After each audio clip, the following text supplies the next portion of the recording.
When the website first comes up, you will see a splash screen indicating that this is the Santa Fe Watershed Flood Risk Project Draft Floodplain Review Map and the date it was last updated.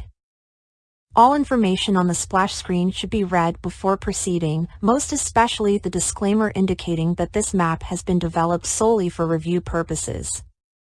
Once you read and agree to the disclaimer, you have to check the checkbox to attest that you fully understand the terms of the disclaimer.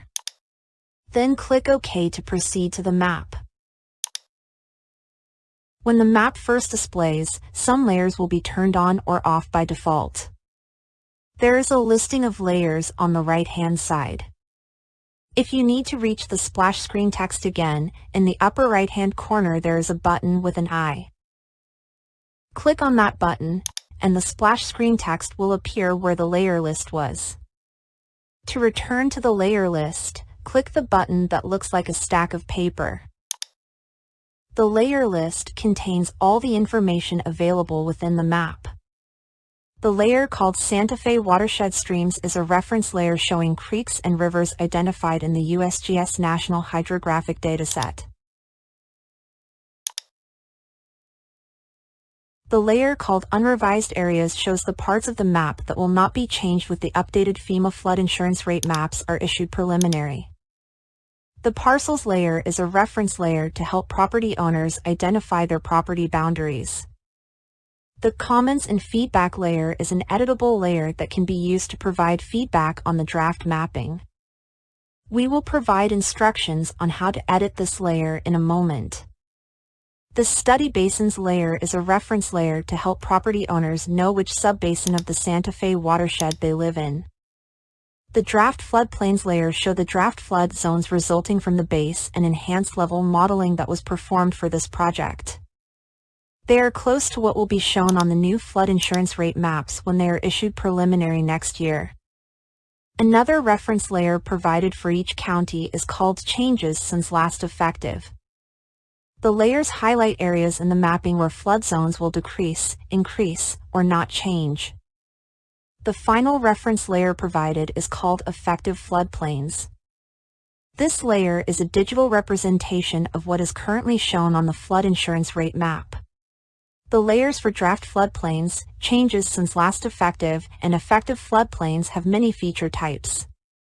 To view the different feature types, click the little arrow next to the layer name in the layer list. In the Draft Floodplain layer, features for high-risk flood zones include light blue shaded Zone A, dark blue shaded Zone AE, and dark blue shaded with a red dashed outline Zone AE with floodway.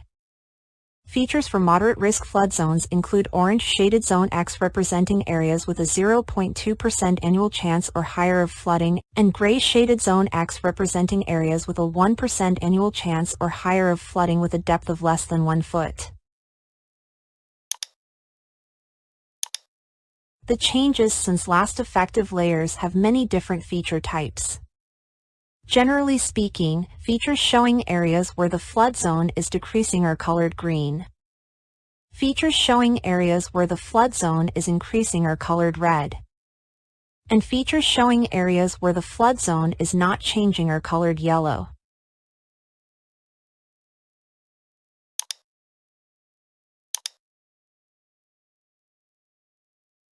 The feature types for the Effective Floodplains layer include high-risk flood zones A, AE, AH, and AO, colored red, green, purple, and orange, respectively.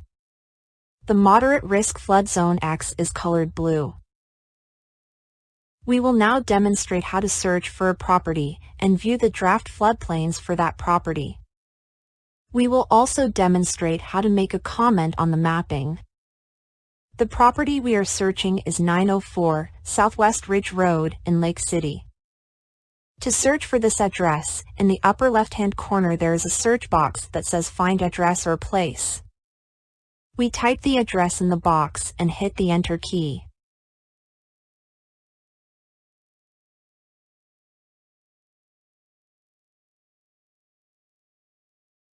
The map will zoom into that property with the draft floodplains displayed. For this example, let's say that I've lived on this property for 20 years and was present during Tropical Storm Debby in 2012. During that entire flood, I did not observe water flowing over Ridge Road. We know from the splash screen that to make a comment on the draft mapping I need to click the Smart Editor button in the top left cluster. Because I have searched for a property, I may not be able to see the Smart Editor button. To make the button visible, I click the X in the search bar. Once visible, I click on the Smart Editor button. I must select a template to create features, and the only choice is to click on the Comments and Feedback template. I then draw an outline around the area in question by single-clicking on the map to add vertices, then double-clicking to complete the outline.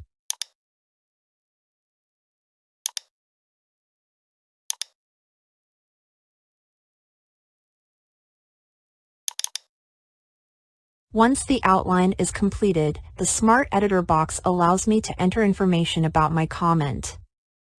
All comments must be categorized, so I click the arrow for the drop-down menu under Category.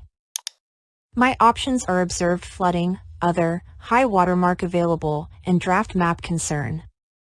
In my case, since I observed flooding here in 2012 that did not flow over Ridge Road, I will select Observed Flooding. I will type my feedback into the box provided. In this case, I am writing, water did not overtop Ridge Road in 2012 during Tropical Storm Debby. Then I have the option to enter my name and contact information. If I happen to have photos of the flooding I described in my feedback, I can also upload them by clicking on the Choose File button. To finish the comment, I will click Save.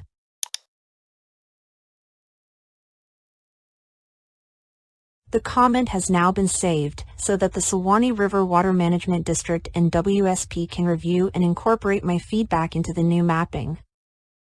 If I want to review comments that have already been made, I simply click once on the feature in the map. A dialog box appears providing the details of the comment.